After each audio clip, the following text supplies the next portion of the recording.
Assalamualaikum Pak Sandi. Waalaikumsalam. Sebentar. Iya, Pak Tes, Sandi tes. apa kabar nih? Alhamdulillah Teh, sukses ya. Alhamdulillah baik ya. Alhamdulillah ya. Bapak sekarang posisinya biasanya Bapak suka di luar kota nih ya, makanya saya sapa dulu. Bapak sedang di Bandung atau di luar kota, Pak? Ini sedang di rumah kebetulan hari ini. Oh, Sedang di rumah. Alhamdulillah ya Pak, hari ini sedang eh, free apa ya, jadi sedang di Ya. Bandung. Pak Sandi nanti akan membahas terkait bedah kurikulum Merdeka tahun 2022. Nah, berarti Bapak ini luar biasa tadi ya, Ibu dan Bapak guru khususnya pesertanya, meskipun ada orang tua juga nih Bapak, sudah sangat banyak yang hadir hari ini nih. Jadi Ibu dan Bapak kami perkenalkan, beliau narasumbernya Bapak Sandi, tadi akan membawakan materi terkait bedah kurikulum Merdeka tahun 2022. Kepada Pak Sandi, waktu dan tempat kami persilahkan Pak. Ya, terima kasih Teh. Puji dan syukur kehadirat Allah Subhanahu wa taala, teman-teman semua ya. Assalamualaikum warahmatullahi wabarakatuh. Waalaikumsalam warahmatullahi wabarakatuh. Alhamdulillah pada kesempatan kali ini kita bisa bersama-sama bersua meskipun di dunia maya ya. Dalam hal ini di Zoom bersama-sama inisiasi dari PGRI dan Tridaya bekerja sama teman-teman. Hari ini kita akan mencoba ya saling belajar, berbagi informasi ya, membangun komunitas belajar kolaboratif yang disarankan di kurikulum Merdeka ya, di mana belajar itu tidak terjadi pada diri individu saja, tetapi terjadi dalam jaringan. Nah, aktivitas kita pada kesempatan kali ini dalam rangka mengaktualisasikan konsep tadi, di mana komunitas harus mulai terbangun untuk saling bergerak dan menggerakkan dalam bentuk komunitas kecil yang suatu saat nanti akan besar. Nah, ini inisiasinya dari PGRI dan Tridaya, teman-teman. Nah, pada kesempatan ini kita akan sama-sama menggali informasi tersebut tentang seperti apa kurikulum Merdeka akan diimplementasikan ya. Saya akan izin share screen terlebih dahulu. Pada moderator apakah sudah nampak share screen dari saya? Sudah. Pada moderator apakah sudah nampak ya? Ya, sudah. Ya, baik. Nah, pada kesempatan ini kita akan sama-sama membedah ya, seperti apa kurikulum Merdeka itu secara filosofis ya, teoritis, kemudian secara praktis atau teknisnya ya, teman-teman, supaya teman-teman mendapatkan pemahaman ya, guru, orang tua, kepala sekolah yang hadir di sini tentang seperti apa kurikulum Merdeka itu dari tinjauan filosofis, teoritis, kemudian praktis ya, teman-teman. Nah, yang paling penting yang harus kita pahami adalah bahwa perubahan itu merupakan keniscayaan. Jadi alam sudah berubah ya, tiba-tiba kemarin PTMT tiba-tiba harus BDR lagi ya. Waktu itu kita bertatap muka dengan siswa, tiba-tiba harus belajar dari rumah dengan adanya COVID-19 gitu ya. Artinya apa? Perubahan itu seiring berjalannya waktu ya, alam berubah, tuntutan kerja, tuntutan dunia, tuntutan global, tuntutan internasional itu berubah semua, maka perubahan itu merupakan keniscayaan. Memang manusia diciptakan untuk selalu berubah, ya, teman-teman. Lebih baik ya harapannya ke depan supaya menjadi pribadi yang beruntung. Nah, dengan demikian maka karena alam semuanya berubah, maka perubahan itu keniscayaan, maka kita siap-siap menerima perubahan itu ya. Bahkan kita pun yang merupakan subjek dari perubahan tadi harus mau berubah dan terbiasa kalau ada perubahan, apalagi perubahannya ke arah yang lebih positif atau disebut juga transformasi, termasuk di dunia pendidikan ini. Hal yang paling penting ditekankan adalah pernyataan dari Ki Hajar Dewantara ya, seringkali saya menyampaikan ini, orang tua kita tercinta ya, tentang Bapak Pendidikan di sini, bahwa jangan mengajari anak sekarang dengan cara kita kemarin. Jangan mengajari anak kita esok hari dengan cara kita sekarang. Alamnya sudah berbeda, ya. Siswanya juga kebutuhannya sudah berbeda, tuntutannya sudah berbeda, ya, dan sebagainya. Maka perubahan itu merupakan keniscayaan. Ya. Tidak hanya sekedar lakunya, termasuk kurikulum juga, ya, itu akan terjadi perubahan. Dikala ada perubahan dari tuntutan zaman, ya, tuntutan global, kebutuhan dan sebagainya. Nah, dengan demikian maka hari ini ada perubahan kurikulum, di mana kurikulum 2013 itu mulai dilaksanakan di tahun 2013. Dulu ada yang disebut dengan Permendikbud nomor 65 itu ya, tentang standar proses, kemudian berubah jadi Permendikbud 81A, 57 ya. Kemudian ada juga yang 20, 21, 22, 23, artinya berubah terus. Setiap tahun atau 2 tahun itu selalu ada perubahan kebijakan. Artinya apa? Artinya memang kurikulum harus dikembangkan secara fleksibel, teman-teman. Kurikulum harus dikembangkan secara dinamis, sedinamis alam ini ya, di mana alam ini selalu bergerak, berubah, maka perubahan tadi merupakan keniscayaan. Kemudian kurikulum yang berlaku saat ini, dalam konteks pemulihan pembelajaran, dalam kondisi COVID, dengan adanya belajar dari rumah, muncul banyak learning loss. Ya, sehingga karakteristik satuan pendidikan di sekolah di setiap daerah itu akan berbeda, teman-teman. Maka akan sangat dibutuhkan diversifikasi kurikulum. Ya, tidak bisa kurikulum yang ada di sekolah yang ada di kota itu disamakan dengan kurikulum yang ada di sekolah di pelosok gitu. Maka tuntutannya akan berbeda karena konteksnya pun berbeda. Dengan demikian, maka karena ada diversifikasi karakteristik ya dari sekolah atau satuan pendidikan terkait budaya, letak sekolahnya, siswanya dan sebagainya secara holistik komprehensif, maka di sini perlu ada diversifikasi kurikulum. Nah, adanya perubahan kurikulum tidak lantas melupakan apa yang sudah ada. Ki Hajar Dewantara mengajarkan dari teori berbudaya itu tentang trikon. Yang pertama continuated, melanjutkan yang sudah ada kalau itu masih relevan. Tetapi konvergentie, mengambil sesuatu yang baik ya. Dan terakhir adalah jangan sampai semuanya mengubah atau mengambil jati-jati diri bangsa ya. Masing-masing punya garis-garis itu ya. Nah, dengan demikian maka berdasarkan diversifikasi kurikulum tadi, maka kurikulum yang berlaku secara nasional di kita adalah yang pertama kurikulum 2013. Itu masih menjadi pilihan untuk tetap diterapkan Bapak dan Ibu ya di tahun 2022-2023 dan itu dilaksanakan secara penuh dengan KIKD berdasarkan Permendikbud yang masih berlaku, diantaranya Permendikbud nomor 37 tahun 2018 tentang kompetensi inti dan kompetensi dasar. Jadi bagi teman-teman yang mau melanjutkan kurikulum 2013 secara penuh, silakan. Kemudian ada juga pilihan kurikulum dalam kondisi khusus ya, bukan kurikulum darurat ya, sebenarnya ini kurikulum dalam kondisi khusus. Itu dasarnya adalah surat keputusan Kepala Badan nomor 18 tahun 2020 ya tentang KIKD dalam kondisi khusus. Nah, di sana ada kurikulum dalam kondisi khusus, itu merupakan pilihan yang kedua, di mana di sini mulai dipilih ya tentang materi-materi yang esensial, di mana pada kurikulum 2013 tadi materi itu sangat banyak, mulai dari KI 1, KI 2, KI 3, KI 4, materinya seabrek ya, sebanyak KD-KD-nya yang ada pada setiap kompetensi inti. Nah, pada kurikulum pada kurikulum yang disederhanakan ini atau kondisi khusus itu diambil KD-KD yang esensial. Makna esensial di sini adalah yang bermanfaat untuk hidup siswa dan memungkinkan untuk dilaksanakan pembelajarannya di rumah itu. Juga menjadi prasyarat bagi materi yang penting berikutnya. Itu dasar dari esensial. Sehingga dikembangkanlah KIKD dalam kondisi khusus ya, yaitu kurikulum dalam kondisi khusus yang banyak orang menyebutnya kurikulum darurat. Dan ini masih bisa dipertahankan untuk dilakukan di daerah-daerah tertentu ya Bapak dan Ibu.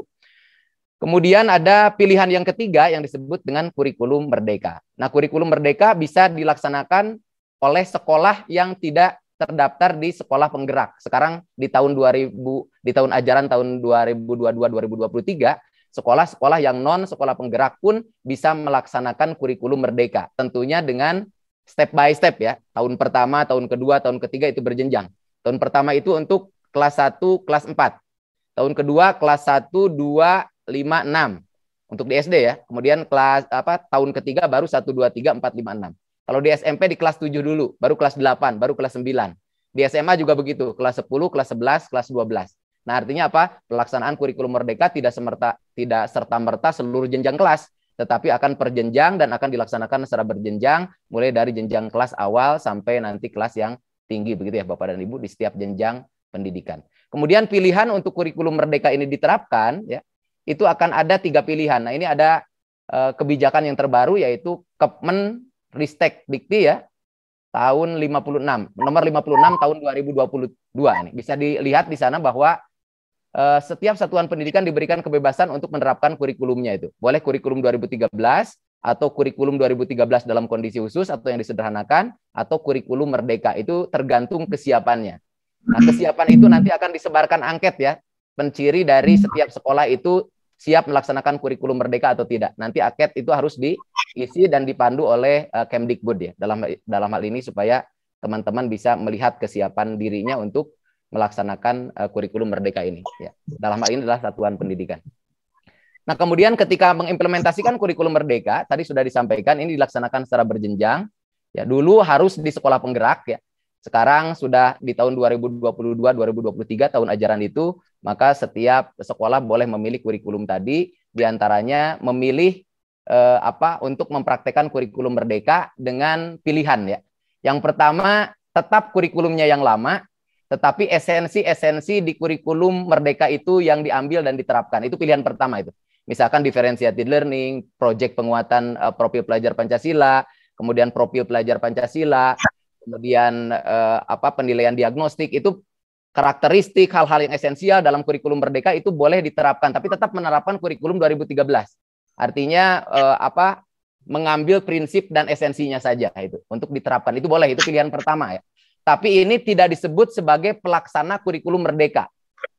Jadi sekolah atau satuan pendidikan yang disebut dengan pelaksana kurikulum merdeka itu kalau memilih pilihan 2 dan 3, yaitu menerapkan kurikulum merdeka menggunakan perangkat yang disediakan oleh kementerian ya. Atau menerapkan kurikulum merdeka dengan mengembangkan perangkat sendiri ya. Jadi kalau mengembangkan perangkat sendiri atau menggunakan perangkat dari kementerian, maka kita disebut sebagai pelaksana kurikulum merdeka. Bahkan kita tidak diwajibkan lagi menyusun RPP karena di sana sudah ada modul ajar ya. Bedanya kalau RPP fokus biasanya pada guru mengajar, kalau modul ajar itu fokus pada bagaimana siswa belajar. Jadi nomenklatur di sini sudah mulai berubah ya, dengan tujuannya supaya guru diingatkan ketika menyusun perencanaan pembelajaran yang harus dipikirkan adalah bagaimana siswa belajar dibanding guru mengajar itu ya, Bapak dan Ibu.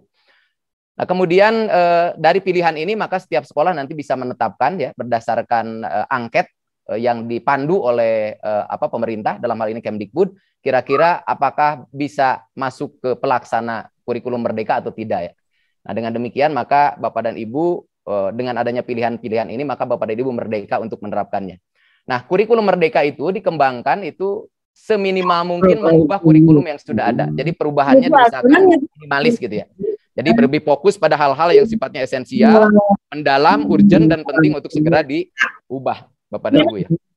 Nah, pengembangan kurikulum merdeka di sini yang pertama adalah di bedahnya filosofi Ki Hajar Dewantara yang berbeda dengan kurikulum sebelumnya ya. Jadi di sini di awal kurikulum merdeka atau kurikulum prototype dulu itu launching Bapak dan Ibu, maka yang wajib melaksanakannya adalah sekolah penggerak ya, sehingga ada program sekolah penggerak di mana setiap kepala sekolah di satuan pendidikan itu mendaftarkan diri dan mengikuti seleksi. Kalau dinyatakan lolos, kemudian dinas kabupaten atau kabupaten dengan kementerian sudah terjadi MOU, maka sekolah tadi bisa dinyatakan sebagai sekolah penggerak yang melaksanakan kurikulum merdeka ya dalam hal ini. Dulu seperti itu ya. Sekarang sudah setiap satuan pendidikan, sekolah penggerak maupun tidak, diberikan pilihan untuk tetap memilih kurikulum, bahkan memilih kurikulum merdeka. Nah, pada PSP dan GP ya, di mana pengembangan kurikulum merdeka ini diawali, maka ada bedah filosofi Ki Hajar Dewantara secara mendalam. Sehingga diyakinkan atau kita yakin bahwa kepala sekolah, guru, komite pembelajaran, kemudian pelatih ahli, narasumber nasional itu sudah benar-benar menguasai filosofi Ki Hajar Dewantara ini secara mendalam, sehingga praktek fasilitasi pembelajaran terhadap siswa itu tidak lepas dari konsepsi filosofi ya pendidikan dari Ki Hajar Dewantara ini, termasuk dari pakar-pakar yang sifatnya pakar-pakar dari nasional ya, seperti Buya Hamka, Ahmad Dahlan ya. Nah, karena di sini yang paling dominan ya adalah filosofi Ki Hajar Dewantara, sehingga kita bedah filosofi Ki Hajar Dewantara itu kemudian tidak terlepas untuk mengkaji juga filosofi pakar-pakar nasional itu ya, Bapak dan Ibu. Kemudian yang kedua adalah kurikulum merdeka ini dimulai dari bagaimana guru sistem pendidikan itu berubah mindsetnya. Jadi mindsetnya dulu, karena disadari atau tidak ya, kurikulum merdeka ini akan sukses ya kalau mindset sistem pendidikan termasuk guru, orang tua, ya, kemudian siswa, sistem pendidikan itu sudah mulai berubah, Bapak dan Ibu ya. Sehingga pada awal kurikulum merdeka ini di launching, maka bagaimana mindset ini berubah diantaranya melalui program sekolah penggerak ya, termasuk di guru penggerak itu Bapak dan Ibu. Kemudian melibatkan berbagai pihak dalam pengembangannya, tidak hanya pakar seperti dosen saja, tapi diundang organisasi penggerak ya dari unsur masyarakat ya, kemudian dari unsur DUDI dan sebagainya untuk bersama-sama bergabung memikirkan bagaimana pendidikan ke depan lebih baik. Jadi dipastikan bahwa ini memenuhi kebutuhan seluruh pihak gitu ya. Kemudian kebijakan CP memuat rasional. Kalau dulu KIKD hanya KIKD saja dalam Permendikbud 37 tahun 2018. Tetapi kebijakan CP yang terbaru adalah Surat Keputusan Kepala Badan nomor 8 tahun 2022, itu yang terbaru ya Bapak dan Ibu. Kalau yang lama itu nomor 28 karena sudah diperbaiki ya. Nah, di sini di CP ini selain memuat kompetensi juga memuat rasionalnya, tujuannya, elemennya, deskripsinya, sehingga bisa dibedakan bagaimana guru mengajarkan muatan mata pelajaran bahasa Indonesia bedanya dengan muatan mata pelajaran IPA. Karena di dalam CP itu dijelaskan tentang rasional mata pelajaran matematika itu apa, tujuannya apa, elemen kontennya apa, elemen kompetensinya apa, deskripsinya apa. Jadi dengan jelas ya, CP yang sekarang dengan kurikulum Merdeka itu membedah tuntas tentang subjek spesifik pedagogik atau kekhasan setiap bidang studi ya. Dengan demikian maka setiap guru diharapkan membacanya, kemudian memaknainya sehingga akan mengajarkan muatan-muatan mata pelajaran bahasa Indonesia sesuai dengan apa ideologi pendidikan bahasa Indonesia. Jadi tidak mengajarkan muatan matematika secara sastra Indonesia begitu ya, yang biasa dilakukan oleh banyak pendidik itu ya, Bapak dan Ibu ya. Tapi harapannya untuk yang hadir di sini tidak begitu ya, Bapak dan Ibu. Orang yang hadir di sini adalah orang yang hebat semua. Kemudian implementasi dimulai dari sekolah penggerak terlebih dahulu, kemudian akan dievaluasi secara berkelanjutan dan ini sudah dilakukan ya.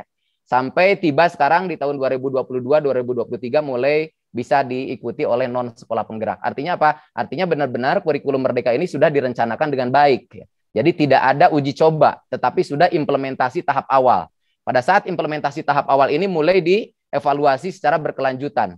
Sehingga ada revisi-revisi untuk memperbaikinya diharapkan tahun 2024 sudah mulai stabil ya kurikulum Merdeka ini ya. Kemarin kita beri nama prototipe karena rancang bangun ya. Sekarang sudah di-launching kurikulum kita untuk yang bisa dipilih oleh teman-teman adalah kurikulum 2013, kurikulum yang dalam kondisi khusus dan kurikulum Merdeka, teman-teman. Apapun perubahan kurikulum, maka kita tidak berkehendak mengubah dasar kodrati sang anak. Karena anak terlahir seperti kertas tertulis suram, tugas guru adalah mempertebalnya. Setiap anak adalah manusia dan manusia adalah subjektif memandang sesuatu sesuai dengan pandangannya, sesuai dengan interpretasinya. Jadi secara fitrah manusia itu subjektif, sehingga harus dimerdekakan. Ya. Tetapi di balik kemerdekaannya, tidak lantas kemerdekaannya itu mengganggu kemerdekaan orang lain. Nah dengan demikian maka di sini kita tidak berkehendak mengubah dasar kodrati sang anak, biarkan suatu saat nanti padi akan tumbuh menjadi padi, jagung akan tumbuh menjadi jagung, yang kita dapat lakukan hanya mengubah lakunya ya. Mengatur volume airnya, mengatur banyaknya pupuk, ya, mengatur frekuensi atau berapa kali kita menyiram dan sebagainya. Itu yang dapat kita perbaiki. Sementara dasar kodrati sang anak itu tidak bisa kita ubah. Karena padi itu akan tetap padi dan jagung itu akan tetap jagung. Tidak bisa padi menjadi jagung atau jagung menjadi padi. Nah dengan demikian karena setiap diri unik dengan segala keunikannya, maka penting untuk dimerdekakan ya. Nah di balik itu semua, di balik kata merdeka selalu ada kata berjuang ya. Sehingga kalau kurikulumnya kurikulum merdeka, berarti di dalamnya harus ada perjuangan. Ya. Perjuangan dari siapa? Perjuangan dari sistem pendidikan. Dari orang tua, dari siswa, dari guru, dari pengawas, dari kepala sekolah, dari Pak Menteri, ya, dari semua ya. Itu perlu kejuangan, ya, perlu berjuang. Sehingga ini relevan dengan fokus dari studi internasional, di mana yang pertama kali menjadi fokus dalam pendidikan di studi global adalah resiliensi. Resiliensi ini adalah ketahan malangan, kemudian kejuangan, perjuangan ya Bapak dan Ibu. Ya, dan ini relevan dengan tuntutan kurikulum global ya Bapak dan Ibu, di mana di dalam studi internasional itu resiliensi atau ketahan malangan itu menjadi nomor 1 fokus dunia. Ya, karena kejuangan dan perjuangan ini relevan atau dekat dengan makna kemerdekaan, karena tidak ada merdeka yang gratis. Merdeka itu dengan dengan darah, keringat dan air mata. Maka dengan demikian maka kurikulum merdeka itu sangat relevan dengan tuntutan kebutuhan global Bapak dan Ibu ya. Nah, tetapi tetap setiap anak memiliki kodrat untuk dikembangkan. Bahkan tujuan pendidikan itu akan tercapai kalau setiap anak berkembang sesuai kodratnya. Nah, kalau setiap anak ingin berkembang sesuai kodrat, maka setiap anak, guru, sistem pendidikan harus mampu menguasai diri. Jadi kuncinya adalah apa? Kemandirian. Makanya kemandirian itu merupakan salah satu dimensi dalam profil pelajar Pancasila, Bapak dan Ibu ya. Kemudian di balik kemandirian itu tidak akan mampu menguasai diri kalau tidak memiliki pandangan hidup. Jadi setiap siswa sistem pendidikan harus memiliki pandangan hidup. Dan pandangan hidup individual itu akan menjadi pandangan hidup kolektif. Dan itu kalau bersatu menjadi pandangan hidup bangsa. Dan pandangan hidup bangsa kita adalah Pancasila. Dengan demikian maka bagaimana pendidikan itu diarahkan untuk membangun dan membentuk ya, mengembangkan ya siswa-siswa yang Pancasilais, anak-anak yang Pancasilais, bangsa yang Pancasilais. Dengan demikian maka profil pelajar Pancasila ini sangat relevan ya dengan tuntutan sekarang dalam hal bahwa pendidikan yang merdeka itu harus dilalui melalui pendidikan yang membangun pandangan hidup ya. Pandangan hidup bersama adalah Pancasila, sehingga diharapkan ke depan akan muncul sosok-sosok yang Pancasilais dengan pendidikan menggunakan kurikulum Merdeka ini. Tetapi dibalik ya, manusia yang individual tadi ada manusia kolektif ya, ada bangsa ya, ada masyarakat, ada komunitas. Nah, dengan demikian maka bagaimana kemerdekaan individu itu tidak lantas mengganggu kemerdekaan orang lain, tetapi menciptakan ketertiban dan kedamaian, tidak ada konflik di dalamnya, dan itulah harapan kurikulum merdeka, di mana setiap siswa sistem pendidikan dimerdekakan, tetapi di dalamnya tetap ada persatuan dan kesatuan, tidak ada konflik, tidak ada pertempuran darah ya Bapak dan Ibu, tetap kita memandang bahwa perubahan itu merupakan keniscayaan, karena tugas manusia itu adalah berjuang, dan di dalamnya adalah bagaimana siswa itu termasuk manusia harus berubah menjadi sosok yang lebih baik. Nah, dengan demikian maka ada pergeseran pola pikir ya. Karena mindset yang paling utama dalam kurikulum merdeka yang harus dibangun, maka pergeseran pola pikir ini harus dipahami oleh semua, orang tua, guru, masyarakat, dudi dan sebagainya. Itu harus memahami pergeseran pola pikir ini. Pertama ya, fixed mindset, pola pikir tetap itu sudah berubah menjadi growth mindset, mulai bergeser dominan ke growth mindset, yaitu pola pikir berkembang. Dulu kecerdasan menjadi yang utama, sekarang kecerdasan bisa dikalahkan oleh ketekunan dan kerja keras ya. Jadi proses lebih penting gitu. Kemudian dulu kebenaran itu milik guru, karena guru membaca hanya satu buku teks ya. Dulu tidak ada Internet of Things, belum ada Internet of People, belum ada cloud computing, belum ada big data, belum ada automation ya. Dulu belum ada itu semua ya.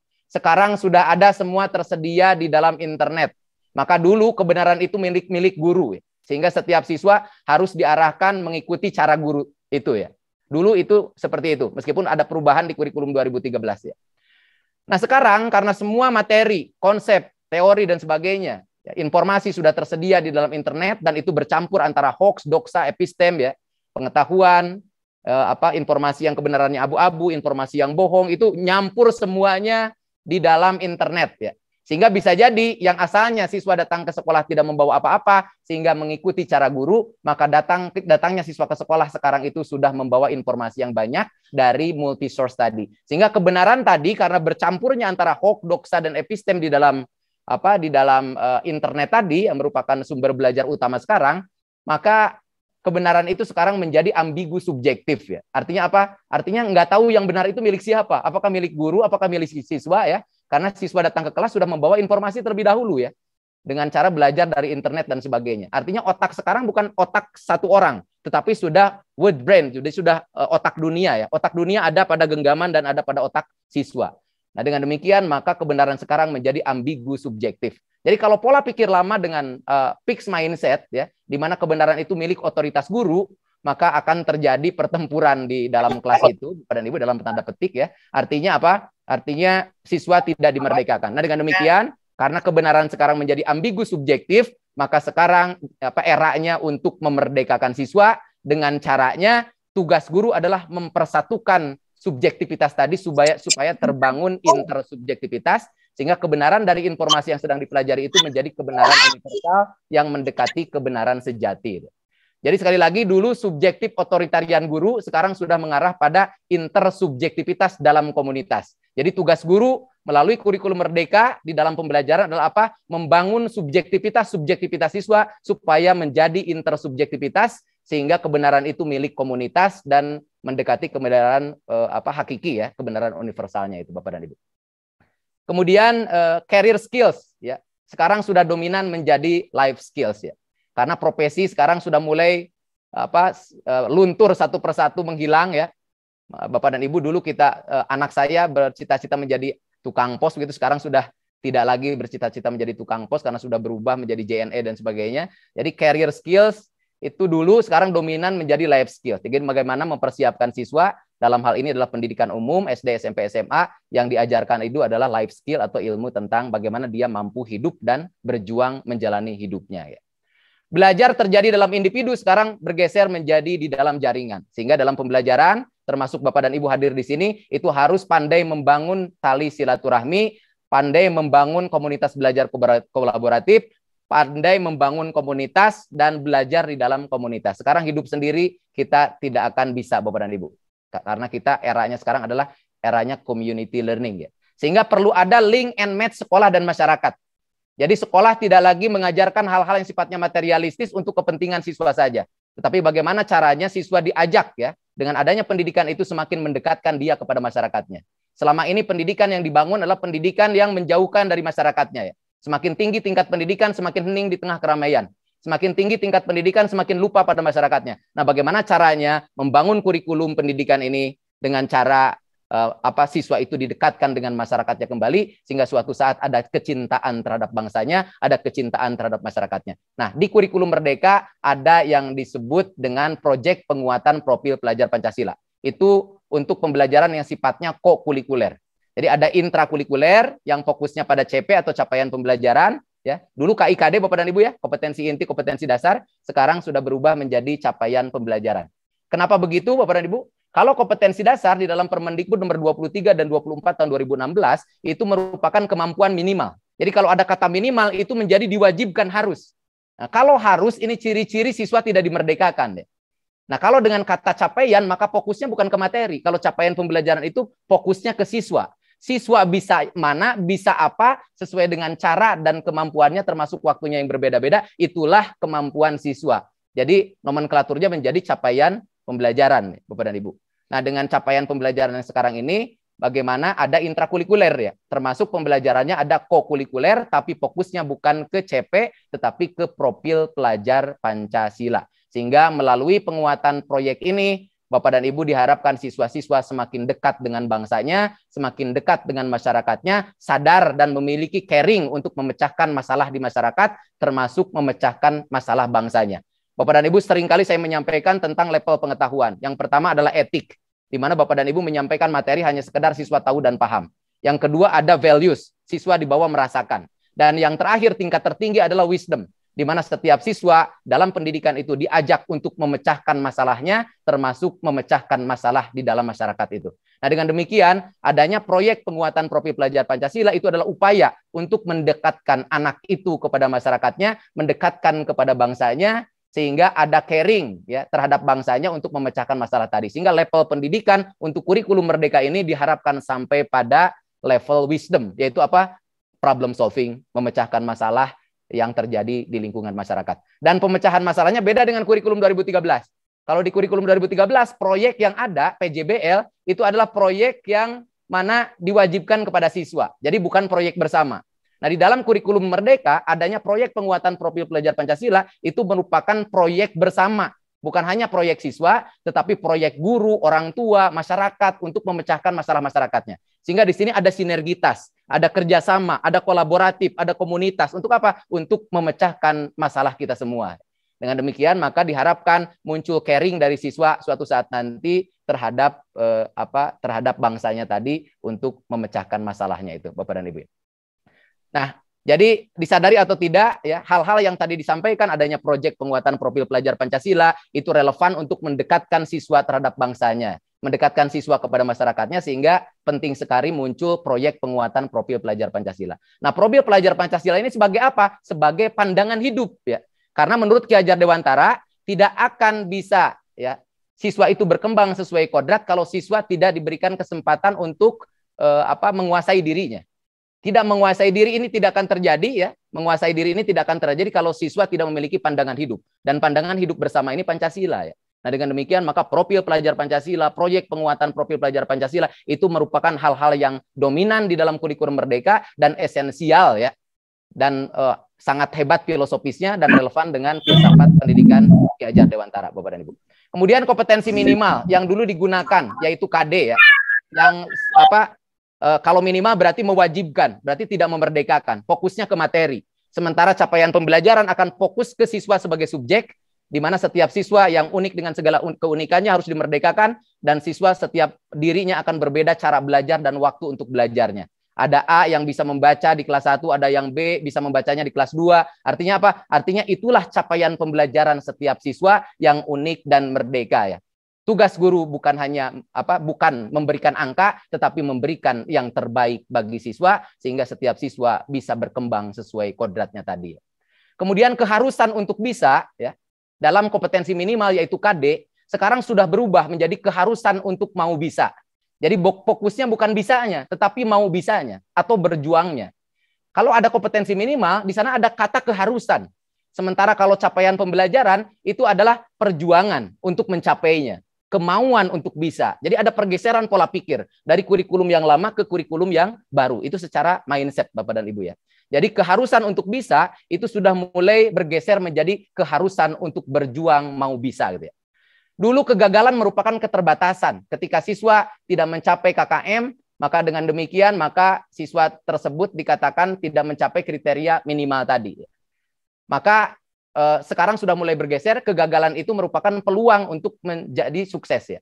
Dengan demikian maka fokusnya menjadi ke proses. Salah merupakan kekurangan, sekarang mulai bergeser menjadi peluang untuk mendekati kebenaran sejati. Karena dari belajar dari salah, ya. Jadi kalau belajar dari salah, maka kita akan mendapatkan pemahaman yang banyak. Beda kalau belajarnya dari benar, itu langsung benar. Tapi kalau belajarnya dari salah, maka akan ada usaha, ada upaya untuk kita mencari kebenaran tadi, sehingga kita akan mendapatkan pemahaman yang banyak, termasuk pemahaman yang mendalam. Sehingga belajarnya menjadi deeper atau deep learning. Dan deep learning ini adalah karakteristik pembelajaran di kurikulum Merdeka ya. Sedikit materinya tetapi mendalam, termasuk bermakna untuk hidup. Gitu ya. Sehingga dipilih materinya adalah yang esensial, Bapak dan Ibu, yang bermanfaat untuk hidup dan menjadi prasyarat untuk KD-KD atau untuk CP-CP materi-materi berikutnya. Kemudian siswa dulu diibaratkan sebagai bonsai yang dibentuk ya, kemudian siap untuk dijual, itu relevan untuk pendidikan khusus seperti SMK ya, di mana dibentuk memang untuk jadi seorang pegawai yang sudah ditetapkan. Tetapi anak SD, SMP, SMA itu tidak tahu ke depannya akan jadi apa. Sehingga anak SD dan SMP, SMA itu bukan seperti bonsai yang siap jual, tetapi seperti biji yang kelak buahnya akan dirasakan bersama ya manfaatnya. Nah dengan demikian maka yang harus ditekankan pada biji tadi adalah biarkan biji tadi berkembang sesuai kodratnya dan harus dimerdekakan ya. Dulu belajar itu dengan kecepatan Bapak dan Ibu ya. Sekarang belajar itu dengan penuh pemahaman ya. Bagi bimbel-bimbel termasuk Tridaya tidak begitu ya. Tidak ada rumus-rumus cepat ya sebelum anak menguasai konsep. Artinya apa? Sudah bergeser pola pikirnya, bukan kecepatan yang utama tapi pemahaman. Sehingga belajar itu harus deeper, deep learning. Belajar dari dari kompetisi menjadi kolaborasi. Adanya Bapak dan Ibu bukan menjadi lawan saya. Adanya alam ini diciptakan oleh Tuhan bukan menjadi lawan kita, tetapi menjadi sahabat supaya kita dapat menemukan jati diri kita karena kita harus mengetahuinya ya. Mengetahui jati diri kita ketika kita berkolaborasi. Jadi bukan ada kompetisi ya. Bukan kompetisi tapi lebih pada kolaborasi. Karena alam diciptakan bukan menjadi lawan, tetapi menjadi kawan untuk kita mampu menemukan jati diri kita sendiri, termasuk setiap siswa, sehingga suatu saat dia akan berkembang sesuai dengan kodrat yang sudah diketahuinya. Ya.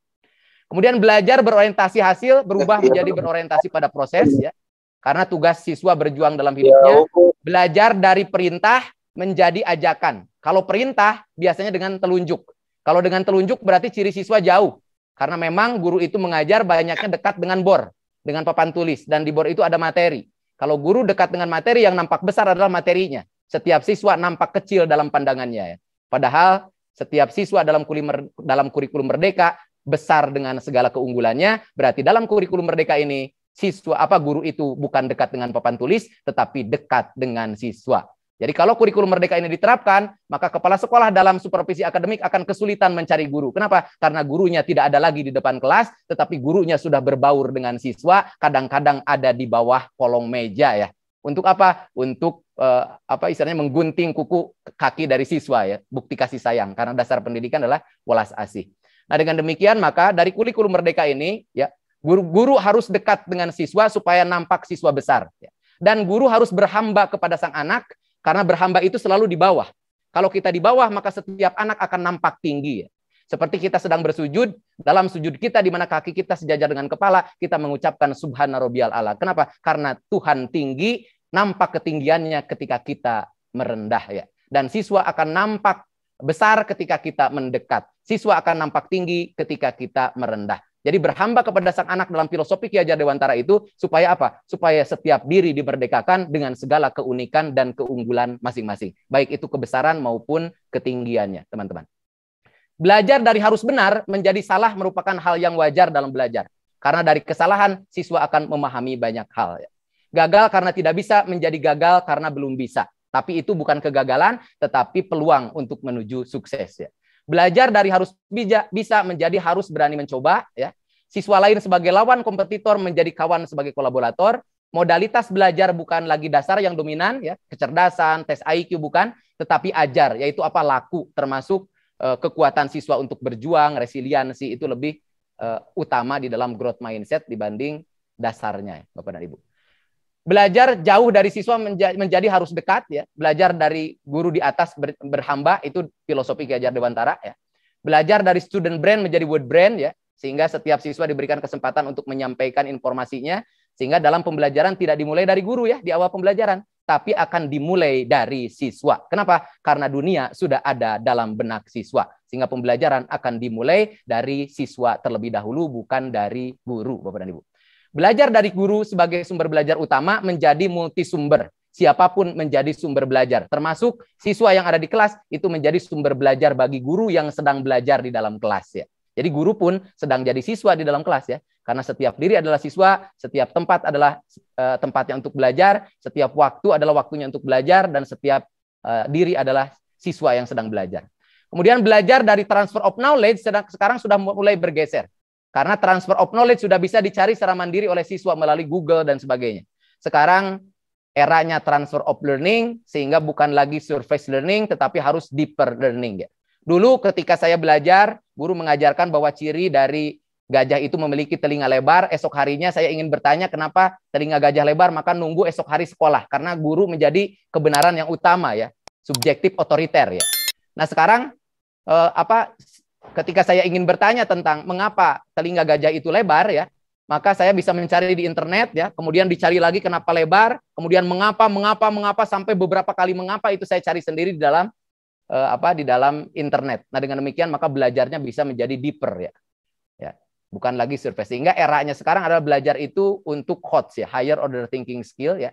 Sehingga setiap siswa bisa dikembangkan kemampuan berpikir tingkat tingginya. Yang berpikir tingkat rendah seperti apa, di mana, kapan, sekarang sudah tergantikan oleh Mbah Google atau internet, Bapak dan Ibu. Sehingga ada pergeseran, ya, dari transfer of knowledge menjadi transfer of learning, dan itu harus sama-sama dipahami, sehingga fokusnya bukan lagi pada siswa bisa pada hasil akhir, tetapi pada proses dan kemauan untuk dia bisa, ya. Sehingga penilaian menjadi holistik, Bapak dan Ibu, ya. Dulu kita pisah-pisah antara sikap, pengetahuan, keterampilan, ya, KI1, KI2, KI3, KI4. Sekarang semuanya dalam bentuk CP, sikap, pengetahuan, keterampilannya menyatu holistik. Karena ketika siswa menyapu, karena di dalamnya itu ada pengetahuan tentang menyapu, ada keterampilan menyapu, dan ada sikap menyapu, ya. Artinya apa? Artinya sikap, pengetahuan, keterampilan tidak bisa dipisahkan, dan ini harus holistik. Dan kurikulum Merdeka sudah memfasilitasi itu, di mana sikap, pengetahuan, dan keterampilan tidak dipisah-pisah, tetapi menjadi satu kesatuan utuh yang harus dibelajarkan kepada siswa, ya. Kemudian tuntutan belajar tahu dan bisa apa menjadi sudah melakukan apa.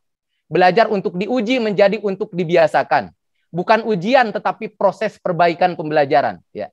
Karena kalau saya menilai siswa, bukan untuk memperbaiki siswa yang pertama, tetapi untuk memperbaiki saya, ya.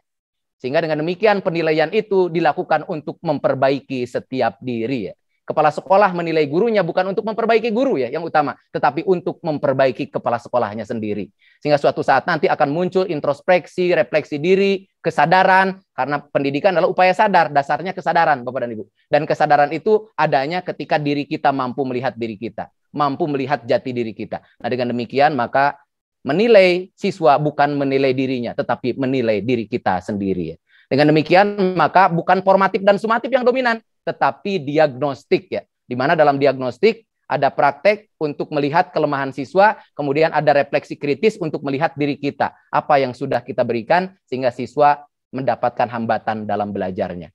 Dulu penilaian diri merupakan penilaian penunjang, dan sekarang dalam kurikulum Merdeka siswa dimerdekakan, berarti dimandirikan. Karena kondisi sekarang belajar itu dari rumah, Bapak dan Ibu, sehingga penilaian diri akan menjadi penilaian utama, termasuk penilaian orang tua, Bapak dan Ibu, ya. Nah, ada dalam Perdirjen 6565 tentang model kompetensi guru dan model kompetensi kepala sekolah, Bapak dan Ibu, di mana adanya model tadi, termasuk instrumennya dikembangkan itu supaya setiap diri guru dan kepala sekolah mampu menilai diri, ya. Jadi kalau begitu, pola pikir sudah mulai berubah nih. Bukan menilai orang lain, tetapi menilai diri kita. Sehingga nanti penilaian diri akan menjadi penilaian utama sebagai dasar bahwa pendidikan harus dilaksanakan dengan penuh kesadaran, gitu, ya. Kemudian dasar pendidikan adalah kesadaran, keikhlasan, ya. Sehingga dengan adanya kurikulum Merdeka, dengan tadi yang saya sampaikan, maka guru harus memiliki optimisme, positive thinking bahwa setiap siswa akan bisa dengan caranya dengan waktu yang berbeda. Suatu saat kemenangan akan didapatkan kalau setiap siswa berkembang sesuai kodratnya, dan tidak akan bisa terjadi kalau siswa tidak mampu menguasai diri, sehingga profil pelajar Pancasila kemandirian itu menjadi penting. Merdeka menurut Ki Hajar Dewantara adalah mandiri, mampu berdiri di atas kaki sendiri, tidak bergantung pada orang lain, dan mampu menguasai dirinya. Jadi dasar dari setiap siswa itu berkembang sesuai kodrat adalah mampu menguasai dirinya. Berarti sadar ya. Mampu menguasai diri itu harus memiliki pandangan hidup. Nah, pandangan hidup bangsa kita adalah Pancasila. Sehingga lulusan kita diharapkan adalah lulusan-lulusan yang Pancasilais. Sehingga muncullah profil pelajar Pancasila. Ya. Kemenangan didapat oleh guru yang memiliki passion panggilan jiwa, termasuk kewibawaan pendidikan atau gezag pedagogik. Jadi suatu saat ya, atau kapanpun, sampai kapanpun ya, pendidikan itu akan tetap membutuhkan guru. Jadi guru itu tidak akan hilang ya, selama gurunya menyesuaikan dengan tuntutan zaman sekarang, Bapak dan Ibu. Nah, apa perubahan kurikulum yang mendasar ya? Yang paling mendasar adalah struktur kurikulum yang lama itu kurang fleksibel. Jam diatur per minggu. Padahal kondisi sekarang itu tiba-tiba sekolah itu diliburkan karena COVID. Sedang belajar PTMT kemarin tiba-tiba harus BDR. Jadi kondisinya sangat VUCA ya. Volatile, uncertainty, complexity, ya, ambiguity ya. Kondisi sekarang itu. Sehingga kalau kurikulumnya pasif ya, atau kurikulumnya tidak fleksibel atau cenderung tetap ya, maka tidak akan bisa mengikuti apa yang sedang terjadi sekarang. Maka dengan demikian, maka kurikulum itu harus dibuat lebih fleksibel. Nah, kalau dulu jam pelajaran itu per minggu, sekarang jadi per tahun, Bapak dan Ibu. Contoh, sedang mengajar di minggu ini, tiba-tiba diliburkan. Berarti minggu depan ya, itu bisa ditambah jamnya sampai sore itu. Artinya fleksibel mengatur jam tadi. Karena jam itu bukan diatur per minggu dengan kurikulum Merdeka itu, tapi diatur per tahun ya. Sehingga kalau ada perubahan yang mendadak di kondisi alam ini, dengan adanya VUCA ya, tadi era sekarang revolusi industri 4.0, maka sekolah bisa menyesuaikannya karena fleksibel kurikulumnya. Kemudian dulu materi terlalu padat, ada KI 1, KI 2, KI 3, KI 4, bahkan ketika orang tua bertanya apa lemahnya dari anak saya, guru itu sulit menyampaikannya. Atau anak saya sudah bisa apa saja, guru itu sulit menyampaikan kepada orang tua. Kenapa? Saking banyaknya KIKD. Kalau KIKD banyak, berarti materinya seabreg ya. Jadi ada KI 1, KI 2, KI 3, KI 4. Jadi kalau orang tua bertanya, anak saya sudah bisa apa di akhir kelas 1? Guru akan sulit menyampaikannya saking banyaknya materi tadi. Nah, untuk kurikulum Merdeka ini difokuskan pada materi yang esensial, sehingga KI 1, 2, 3, 4 atau sikap pengetahuan keterampilan disatukan menjadi CP atau capaian pembelajaran. Nah, dengan demikian maka dengan CP yang sifatnya berbentuk paragraf ya, di dalam surat keputusan Kepala Badan nomor 8 tahun 2022 yang terbaru Bapak dan Ibu bisa dilihat nanti ya. Itu bentuknya deskripsi dan paragraf sehingga mudah untuk kita hafal, sehingga suatu saat nanti orang tua bertanya di akhir jenjang kelas 2 ya, itu anak saya sudah bisa apa, maka guru bisa menyampaikannya, yaitu menyampaikan deskripsi capaian pembelajaran per fasenya. Kemudian dulu ya, itu per kelas. Sehingga anak itu diberikan kesempatan untuk belajar itu 1 tahun untuk mencapai KIKD tadi, Bapak dan Ibu. Nah, untuk kurikulum Merdeka itu diberikan keleluasaan secara waktu itu lebih panjang. Sehingga muncullah yang disebut fase ya. Fase A itu kelas 1, kelas 2, sehingga ada CP fase A namanya. Fase B itu kelas 3, 4, fase C kelas 5, 6, fase D itu SMP, fase E kelas 10, dan fase F adalah kelas 11 dan 12. Nah, dengan fase ini diharapkan siswa diberikan keleluasaan untuk dia belajar bukan lagi per tahun, per kelas, tetapi per fase, yaitu per 2 sampai 3 tahun. Sehingga dia akan belajar lebih mendalam, ya, sehingga menguasai materinya itu dengan waktu yang sesuai dengan kebutuhannya, begitu ya. Oke. Nah, ini yang paling utama, Bapak dan Ibu ya.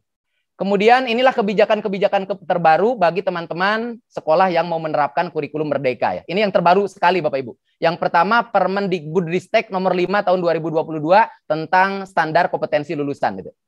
Ya. Yang pertama sebenarnya di SNP ya, Standar Nasional Pendidikan, yaitu PP nomor 4 tahun 2022. Sekali lagi PP Peraturan Pemerintah nomor 4 tahun 2022 tentang Standar Nasional Pendidikan. Itu mencabut PP nomor 57 tahun 2021.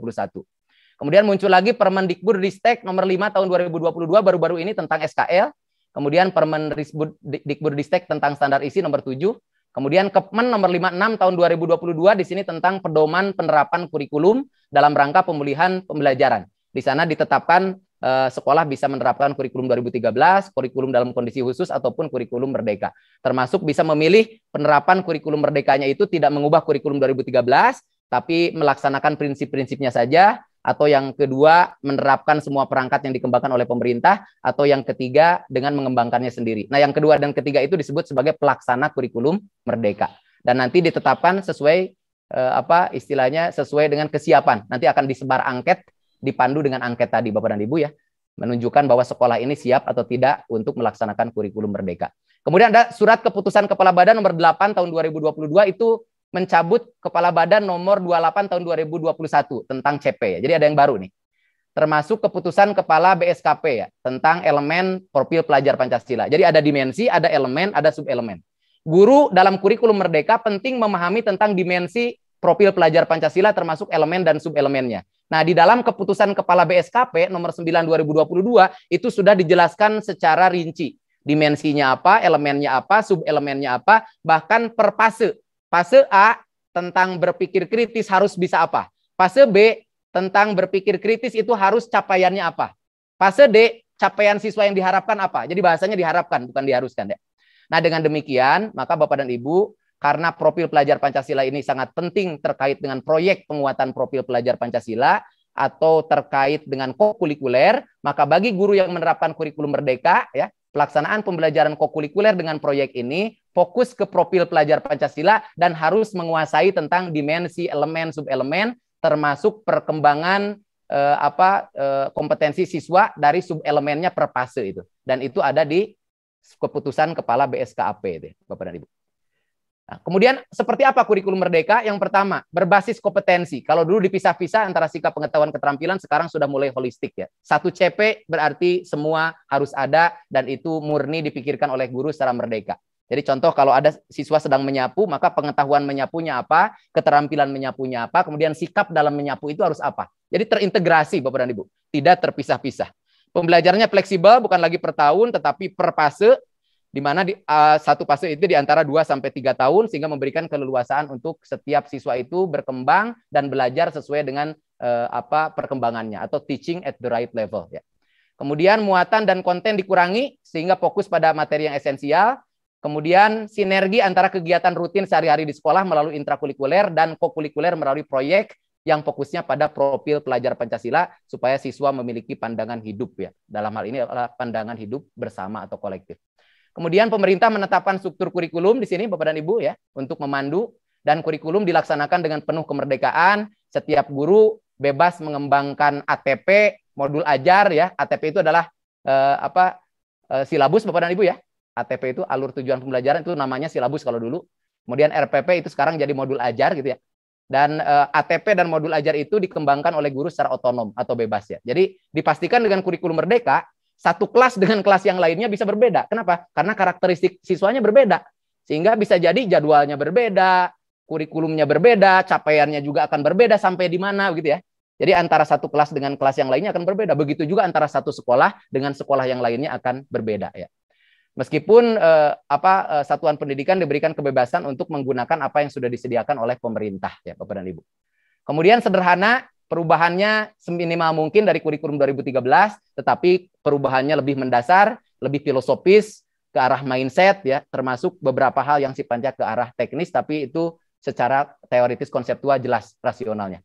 Kemudian pengembangannya dilaksanakan secara bersama, ada Kemendag, universitas, sekolah, POP, program organisasi bergerak, ya, wakil dari masyarakat dan sebagainya. Sehingga diyakini kurikulum merdeka ini sesuai dengan harapan bersama dan sesuai dengan kebutuhan bersama. Nah, ini ada perubahan ya, PAUD. PAUD dulu ada cenderung ke calistung ya. Cenderung ke drill qualification. Jadi ada drill calistung. Nah, sekarang untuk PAUD usia 5 sampai 6 tahun fokusnya pada pembelajaran dengan cerita ya. Bermain itu belajar ya. Jadi bermain itu belajar di PAUD itu. Fokusnya pada cerita anak ya, Bapak dan Ibu ya. Bagaimana dibangun pondasi-pondasi literasi supaya nanti di jenjang SD bisa melanjutkannya. Karena untuk kurikulum merdeka ini fokusnya pada learning progression. Artinya CP akhir di PAUD itu adalah CP awal di fase A di SD ya. Di mana PAUD itu disebut dengan fase pondasi Bapak dan Ibu. Nah, dulu 900 menit, sekarang masih tetap 900 menit berdasarkan Permen atau surat keputusan menteri nomor 56. Jadi ini ada salah ketik ya. Tetap 900 menit ya. Karena sudah ada perubahan Bapak dan Ibu menggunakan nomor 56 tahun 2022. Kemudian dulu lebih pada drill calistung, diharapkan sekarang lebih pada bermain dan belajar termasuk cerita anak ya yang diperbanyak. Kemudian IPA dan IPS di SD dulu dipisah ya. Diharapkan di SD itu merupakan persiapan untuk nanti secara parsial di SMP dipisah IPA dan IPS, sehingga karena anak SD ini cenderung memahami sesuatu secara global, ketika ada fenomena maka selalu tidak terlepas antara manusia dan alam. Alam ini dipelajari dalam IPA dan manusia dipelajari dalam IPS. Sehingga pembelajaran IPA dan IPS di kelas 3, 4, 5, 6 fase B ya mulai itu ada IPA IPS. Kalau di fase A di kelas 1 tidak ada IPA IPS. Baru di fase B dan C ya di kelas 3, 4, 5, 6. Tapi IPA dan IPS-nya disatukan menjadi IPAS, ilmu pengetahuan alam dan sosial ya. Kemudian pendekatan pembelajaran dulu wajib tematik ya dengan ditetapkan pendekatan saintifik, project based learning, PBL, inquiry, discovery ya. Sekarang ya berdasarkan teori tidak ada satupun metode yang paling hebat. Tidak ada satupun metode model pembelajaran yang paling bagus. Semuanya akan tergantung pada kebutuhan termasuk karakteristik mata pelajaran ya, bidang ilmu, materi dan karakteristik siswa. Nah, dengan demikian maka dalam kurikulum merdeka benar-benar dimerdekakan ya. Kalau itu ceramahnya dianggap penting dan relevan dengan karakteristik siswa termasuk materinya, maka ceramah bisa diterapkan ya. Jadi tidak ada hal yang mengikat ya. Dulu di SD wajib tematik ya untuk kelas awal. Sekarang dengan kurikulum merdeka mau parsial silakan, mau tematik terpadu silakan. Jadi dibebaskan Bapak dan Ibu ya. Jadi boleh parsial, boleh tematik terpadu, mau mempertahankan pola lama dengan tematik terpadu silakan, mau kembali ke parsial silakan. Tentunya dengan alasan yang rasional Bapak dan Ibu ya. Nah, jadi di sini tidak ada hal yang mengikat lagi ya. Tidak ada model pendekatan metode yang diwajibkan, tidak ada. Di sini benar-benar silakan disesuaikan dengan kebutuhan. Bapak dan Ibu boleh memilih berbagai model pendekatan, metode, strategi, teknik, taktik ya, di mana itu relevan dengan kebutuhan setiap siswa, Bapak dan Ibu. Kemudian di SMP ya, informatika merupakan mata pelajaran pilihan dengan adanya sekarang eranya VUCA, kemudian revolusi industri 4.0, maka komputerisasi, kemudian informatika menjadi penting. Sehingga computational thinking itu diajarkan di SMP. Ya, tapi yang diajarkan bukan ilmu komputernya, tentang komputernya, tetapi tentang berpikir komputasinya. Ya. Bapak dan Ibu ya. Nah, mungkin di sesi lain kita bisa membahas tentang computational thinking ini Bapak dan Ibu. Kemudian di kelas 10 ditarik lagi ke SMA Bapak dan Ibu, sehingga mata pelajaran di SMA akan persis sama dengan mata pelajaran di kelas 10. Dan kalau dulu di kurikulum yang lama, peminatan itu ada di SMP, padahal anak SMP itu belum memiliki decision maker yang bagus ya, pengambilan keputusan yang bagus. Nah, dengan demikian maka di kurikulum merdeka minat dan bakat itu ada di kelas 11 12. Kelas 10 itu murni untuk melihat jati dirinya, melihat minat dan bakatnya yang sebenarnya ya, sehingga belajarnya menggunakan mata pelajaran yang ada atau muatan materi yang ada di kelas 9 ya. Materinya sama itu. Tetapi untuk melaksanakan pembelajaran seperti IPA dan IPS, pelaksanaannya diberikan kesempatan, kebebasan kepada setiap sekolah. Ada yang sistemnya blok ya. Blok itu misalkan muatan fisika dulu, selesai baru kimia itu ya. Tapi tim teaching. Ada juga yang sistemnya berdiri sendiri Bapak dan Ibu sebagai mata pelajaran ya. Itu berarti paralel Bapak dan Ibu ya. Ada juga yang terintegrasi ya. Artinya nyatu satu sama lain. Tetapi untuk yang paralel nanti akan disediakan inquiry unit atau unit inquiry supaya fisika, kimia, biologi yang terpisah-pisah tadi suatu saat nanti di kelas 10 ini mulai menyatu kembali utuh ya. Menjadi satu kesatuan bidang ilmu yang saling melengkapi gitu. Nah, itu adalah pilihan di kelas 10 ya. Jadi boleh sistem blok. Jadi fisika selesai, baru kimia boleh itu ya. Atau boleh juga berdiri masing-masing seperti jadwal biasa ya, paralel atau terintegrasi ya. Ya di dalam pembelajaran sehingga akan lebih utuh pembelajarannya. Kemudian di kelas 11 12 mulai peminatan ya. Setiap sekolah untuk SMA itu wajib menyediakan 3 kelompok mata pelajaran pilihan. MIPA, IPS, ya, kemudian bahasa dan budaya, vokasi, prakarya itu silakan itu bisa ditetapkan. Paling tidak 3 pilihan atau 3 kelompok mata kuliah pilihan. Kemudian dari 3 kelompok mata kuliah pilihan, setiap sekolah harus menyediakan minimal 3 mapel, ya, fisika, kimia, biologi untuk BIPA misalkan ya, dan yang lainnya itu. Kemudian setiap mapel tadi itu 5 JP per minggu, itu ada ketetapannya, Bapak dan Ibu ya.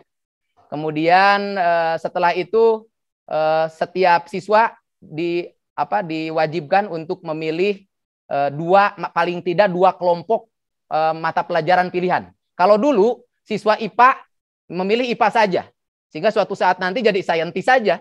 Padahal dunia ini kompleks ya. Ketika siswa menjadi seorang saintis, IPS-nya juga harus punya gitu ya. Karena di dalamnya ada berkomunikasi dan sebagainya. Begitu juga sebaliknya, ketika anak itu memiliki kemampuan di IPS dan bekerja dalam bidang ilmu IPS, maka kemampuan IPA-nya juga harus ada. Nah, dengan dasar tadi bahwa manusia itu harus paripurna ya, harus holistik, maka bukan lagi memilih mapel, bukan lagi memilih kelompok mapel, Bapak dan Ibu. Sekarang lebih memilih mata pelajarannya ya. Tetapi ada ketentuan di SMA itu setiap siswa harus memilih paling tidak dua kelompok mapel ya, di mana di dalam satu kelompok mapelnya paling banyak 3 mata pelajaran yang dipilih dan bisa memilih 4 sampai 5 mapel di dalam satu kelompok mata pelajaran. Nah, itu ada di dalam dalam surat keputusan Menteri nomor 56, bisa dibaca nanti ya Bapak dan Ibu. Nah, jadi bukan lagi peminatan kelompok mapel, tetapi anak-anak dibebaskan untuk memilih mata pelajaran pada kelompok mapel tadi campuran. Jadi bisa jadi anak yang memilih kelompok MIPA dan IPS itu memilih mata pelajaran fisika, kimia, biologi, kemudian sejarah, ekonomi ya gitu ya, teman-teman. Jadi tetap diperlukan dan itu akan saling melengkapi supaya menjadi kuat ya. Kemudian di kelas 11 Bapak dan Ibu, di kelas 11 mulai peminatan dan nanti di kelas 12 teman-teman mulai belajar seperti biasa sesuai dengan yang tadi disampaikan, tetapi untuk kelulusan ada esai yang harus dibuat ya. Esai ini dalam rangka peserta didik lulusannya itu caring terhadap masyarakatnya, kemudian memiliki kemampuan literasi dan numerasi sehingga dia mampu berpikir dan menuliskannya, mendiseminasikannya untuk kepentingan orang banyak. Sehingga esai ini menjadi kelulusannya, Bapak dan Ibu. Hal-hal yang lain tentang kelulusan itu ada dalam surat keputusan Menteri nomor 56 tahun 2022. Dengan demikian, maka dari apa yang saya paparkan tadi, maka kurikulum Merdeka itu memiliki keunggulan. Yang pertama, sederhana. Kenapa? Karena tetap melaksanakan kurikulum 2013, tetapi perubahannya benar-benar minimalis ya. Kemudian mendalam, deeper, karena materi yang muncul adalah materi yang esensial, sehingga yang diharapkan bukan banyaknya, tetapi dalamnya. Sehingga pembelajaran itu deeper. Kalau banyak bisa dicari sendiri melalui Google, ya, melalui engine search ya. Tetapi kalau pembelajaran mendalam tidak bisa seperti itu, sehingga tantangannya bagaimana guru itu membelajarkan siswa melalui pembelajaran berbasis HOTS ya, higher order thinking skills, bahkan melalui pembelajaran memecahkan masalah dalam kehidupan masyarakat ya.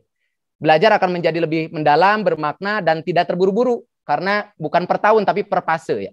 Termasuk beban belajar bukan lagi per minggu ya, tetapi per tahun. Jadi lebih leluasa dibuatnya Bapak dan Ibu.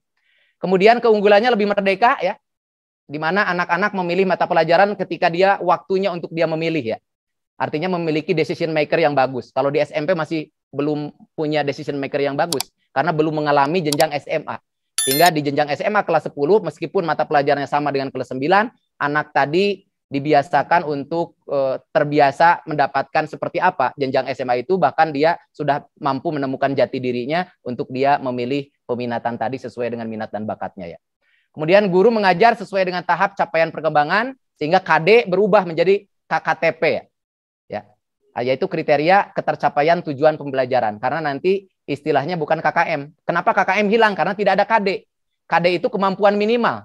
Sehingga kriteria minimal itu diturunkan dari KD. Jadi kalau KD-nya tidak ada, maka KKM pun tidak ada ya Bapak dan Ibu. Karena tadi penjelasannya kalau ada kata minimal berarti harus. Kalau harus berarti tidak memerdekakan. Kalau capaian fokusnya pada siswa. Siswanya bisa apa? Berarti itu capaiannya. Nah, dengan demikian maka istilahnya bukan lagi KKM tetapi KKTP ya. Kriteria ketercapaian tujuan pembelajaran. Dan itu sifatnya deskriptif ya. Karena anak itu tidak butuh angka Bapak dan Ibu ya. Anak itu butuh makna. Ya, kenapa orang tua sekarang bertanya tentang angka? Karena kebiasaan dari sejak dulu diberi angka. Padahal ketika anak mendapatkan angka 80, kemudian ditanya lemahnya di mana, itu tidak dapat menyampaikannya ya, atau tidak mendapatkan makna dari 20 tadi ya, kurangnya di mana. Tapi kalau dengan deskripsi maka akan jelas ya. Tidak akan hilang maknanya, karena bagaimanapun juga kuantifikasi itu akan menghilangkan makna ya dari yang sebenarnya itu. Kemudian memiliki wewenang untuk mengembangkan dan mengelola kurikulum pembelajaran sesuai dengan karakteristiknya, bahkan setiap kelas, satu kelas dengan kelas yang lainnya bisa berbeda, termasuk antara satu sekolah dengan sekolah yang lainnya. Bahkan satu siswa dengan siswa yang lainnya. Itu yang disebut dengan differentiated learning. Sebenarnya sudah ada di makna pendidikan ya. Pendidikan adalah upaya sadar dan terencana supaya setiap siswa berkembang sesuai kodrat, dan itu ada makna differentiated learning, pendidikan inklusif di sana Bapak dan Ibu ya. Kalau kita memaknai dengan sebenarnya dari makna pendidikan tadi. Kemudian keunggulan yang selanjutnya adalah lebih relevan dan interaktif, di mana pembelajarannya ada proyek ya, di mana mendekatkan siswa dengan masyarakatnya. Kemudian level pengetahuan menjadi lebih tinggi, yaitu level wisdom. Anak memecahkan masalah dalam masyarakatnya, ya, muncul caring terhadap masyarakatnya, sehingga belajar itu untuk problem solving, decision maker, untuk wisdom, yaitu memecahkan masalah masyarakat. Dan proyeknya menjadi proyek bersama untuk memperkuat pandangan hidup bersama, yaitu profil pelajar Pancasila. Itu semua merupakan hal-hal yang perlu dikuatkan dalam implementasi kurikulum Merdeka. Mudah-mudahan Bapak dan Ibu mendapatkan makna yang luar biasa dari kurikulum Merdeka yang sudah dipaparkan tadi, sehingga ada kesadaran, kemudian ada keyakinan bahwa ketika ini diterapkan, maka pendidikan nasional akan lebih baik ke depan. Dan paling utama adalah apa? Perubahan adalah keniscayaan. Assalamualaikum warahmatullahi wabarakatuh. Waalaikumsalam warahmatullahi wabarakatuh. Terima kasih banyak Pak Sandi, luar biasa sekali ya Ibu dan Bapak. Banyak sekali pencerahan nih yang kita dapat. Tadi Pak Sandi sudah membedah nih kurikulum Merdeka tahun 2022. Kalau saya beberapa poin nih Pak yang benar-benar melekat nih di hati itu tadi, kalau kata Bapak, guru-guru harus lebih dekat dengan siswa gitu ya Pak ya. Jadi lebih mengenal mereka barangkali secara individu juga. Dan tadi siapapun bisa menjadi sumber belajar sebetulnya ya. Bahkan guru sendiri ketika di kelas sebetulnya seperti siswa, sama-sama belajar gitu ya Pak ya. Kalau tadi, dan tadi yang paling diingat adalah pembelajaran bukan hanya transfer knowledge, tapi adalah transfer of learning gitu ya Pak Sandi ya.